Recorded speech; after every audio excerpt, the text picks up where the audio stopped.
zone, getting points on the board. A lot of teams call from the 10-yard line in the green zone. That's your money zone. He fumbles the ball inside the money zone. You have one job, take care of the ball. That didn't happen. The Charger drive about to get going, and they unfortunately are staring at a mini losing streak developing, trailing here in the fourth quarter. This would be their third straight defeat. And he'll lose yardage here. Back at the 11, he goes down. He'll lose a yard there, and it's 2nd and 11. Loss of a yard brings up 2nd and 11 at the 11-yard line. After the loss to start out, here's 2nd and 11. Herbert off the play action. Taking a deep shot here for Hardman. And that's caught inside the 35. And he makes it all the way down to the 31. A big play there for L.A. 58 yards. So how about this for a change in field position? From inside the 10, here's first down on the other side of the field. Here is Eckler. He's on here, a pickup of 8. Leaves him with 2 to go on 2nd down.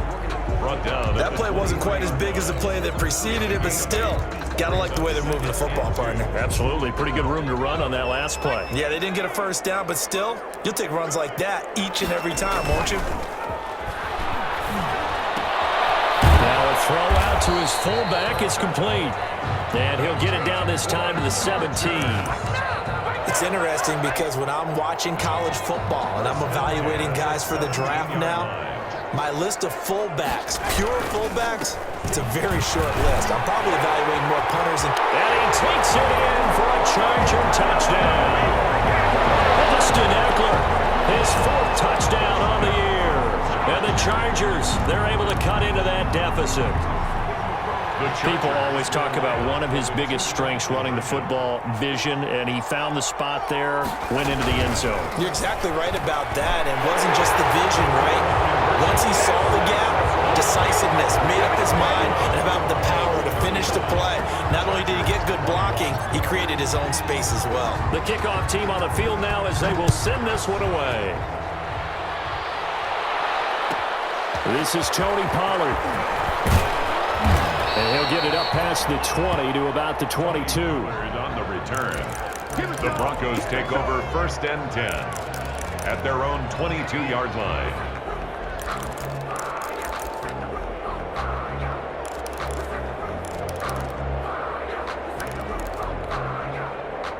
The Broncos onto the field, ready to start their next drive. If they can score here, they have a chance to make this a 3-possession game and all but put things to bed. Intercepted, maybe the turning point they need. Picked up near the 34. And they will finally get him, but not until he's all the way down inside the 15-yard line. 1st and 10. Now with that interception, you feel like we've got a ball game again. Remember, 2-score contest and still time left here in the 4th. And in the old days, not too long gone either. Throwing the ball here would have been an absolute no-no, but the way the game's played now, throwing it makes sense. You just have to be careful when you put it in the air. Yikes, a 4-yard loss really sets him back now for 2nd down. Bear in mind, that wasn't a big lineman back there for the tackle for loss. That was a cornerback. So are you saying the myth has been shattered? That all of them are not just cover corners? Some of them actually will stick their nose in and tackle when necessary? That's what we just saw, isn't it? And this is caught now for a late touchdown. So hold everything here. This one's not over yet. And there's going to be a stoppage here. The booth wants to take another look at this potential touchdown. Michael Badgley lining up for the extra point. It took them an extra look, but they found out it is a touchdown indeed. The official says this one counts. 35. Important extra point up and through. And now things get a bit more interesting here in this 4th quarter. This game back within a touchdown now as the kickoff's away.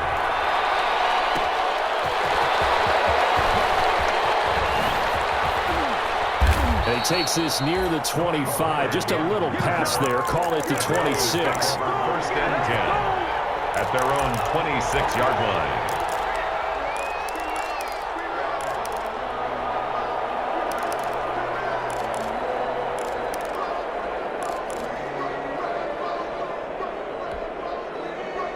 The Broncos onto the field, ready to start their next drive. And this game not quite over yet. And we'll likely see them take all 3 timeouts defensively, so they can't just kneel this one out. They're going to have to try to run a few plays. You're exactly right. They've got to get a first down and make them use up all their timeouts in order to feel like they have this one in hand. The Chargers going to signal for the first of their timeouts as they'll talk things over prior to this upcoming second down play.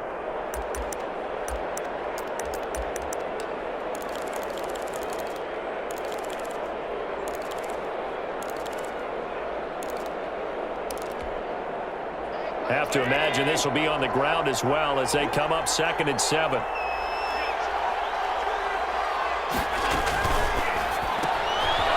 look at this. They get the turnover they needed. It's intercepted. Picked up by the former Bronco Chris Harris. And he brings this one back. It's a pick 6 and a Charger TD. Coaches preach all the time about opportunities and taking advantage of them, and he did exactly that. I used to have a coach told us all the time, a lost opportunity is never regained. Well, no regrets here. He picked that one off and took it to the house.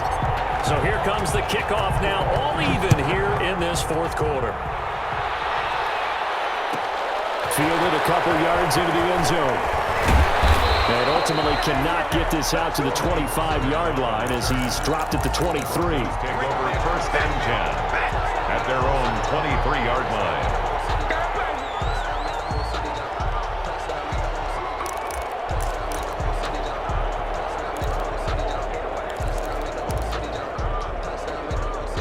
The Broncos onto the field, ready to start their next drive. And fresh off the pick 6, they've got to forget about that quickly.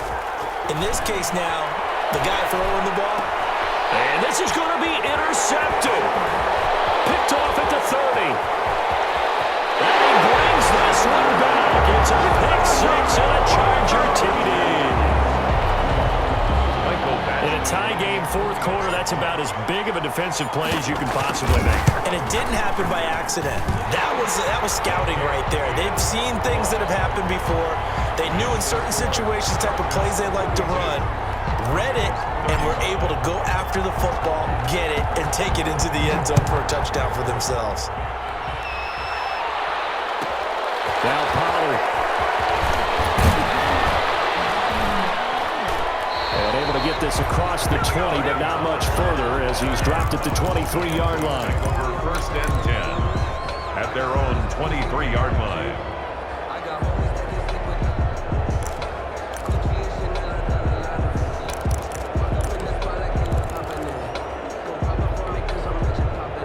The Broncos onto the field, ready to start their next drive. They're down here in a 1-score game, but the time, it's a factor, but it's not a huge factor right now, is it? It's really not, because this amount of time gives them a chance to run their offense, to go through play sequences.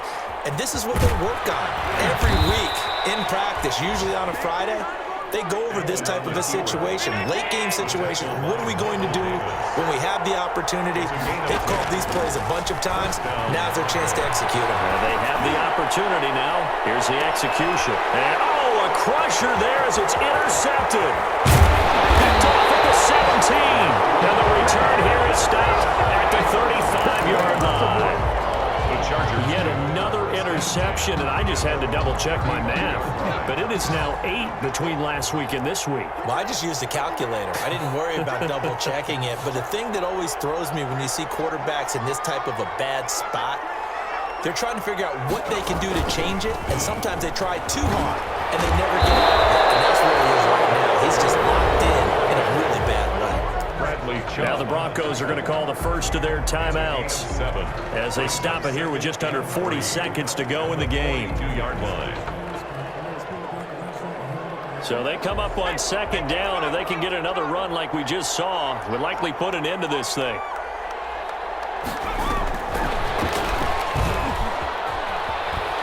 And he's going to have to protect the football and take his lumps here at this stage of the game as they stop him behind the line. Now the Broncos going to use the second of their timeouts as the clock will stop with 34 seconds to go in the game. And on 3rd down, a nickel formation here defensively.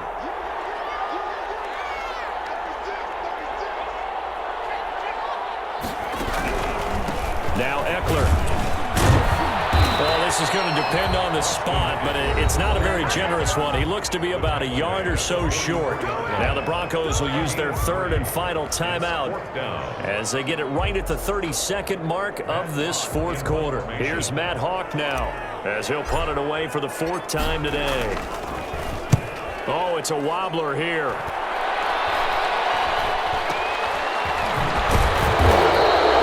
Officially, that'll be marked down as just a 28-yard punt. And the Broncos take over, first down and 10. At their own 27-yard line.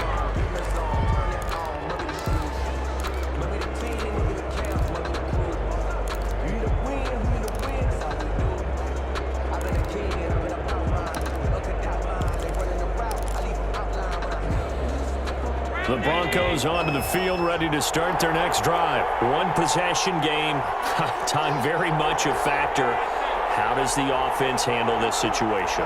Well, in a lot of cases, they should be somewhat relaxed. And I know that's counterintuitive because this is a pressure situation.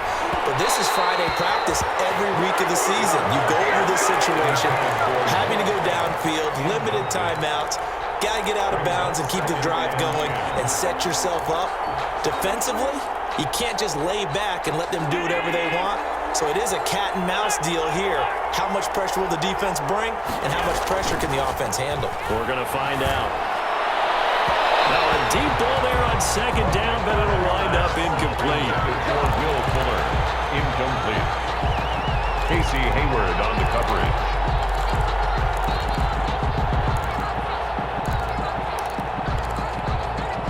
Big play coming up. Here's 3rd and 10. I would expect to see some pressure here.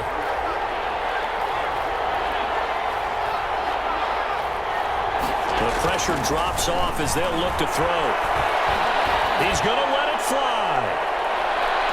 And nearly intercepted there. That would have been ball game if he had clinched it and caught it. Instead, it gets him one more chance here on 4th down. Hayward on the coverage.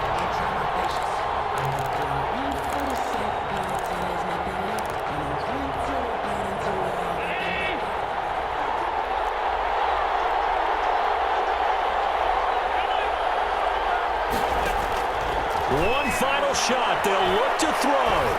Now a desperation throw deep downfield. And it's incomplete. So their final drive's up empty. And with that, the ball game is over.